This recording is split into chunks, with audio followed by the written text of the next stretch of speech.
olacaq. Muhammed sallallahu aleyhi ve sellem hədisdə deyir ki, Ayşə anamızdan gələn hədisdə, mən iltəməsə ridallah, kim Allahı razı salsa, Allahın razılığını axtarsa, radiyallahu anhu və arda anhun nəs.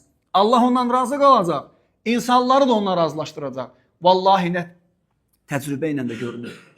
Allaha iman gətirib, Allahı seçənlər imtihanlarla üzləşsələr də belə Rəbbi onlara gözəl çıxış yol verib nəticədə. Söz verib Allah Taala. Səyəcəlullahu ba'də usrin yusra. Allahın ayələri də Allah Taala deyir ki, çətinlikdən sonra asanlığı gətirəcək Allah Taala. İnnə ma'al usri yusra. İnnə ma'al usri yusra. Çətinlikdən sonra asanlıq. Və men yettaqillah, kim Allahdan qorxsa, Allah ona nə edəcək? Məxrəcə. Yəcəlləhu məxrəcə. Ona çıxış yol açacaq. Hər bir məsələdə qul Allahın razı qaldığı şeyləri seçsə, Allahı seçsə, Rəbbi ona hər bir işdən çıxış yol verəcək. Və buyurur ki, Allah Teala, mən onu sevərəm. Sonra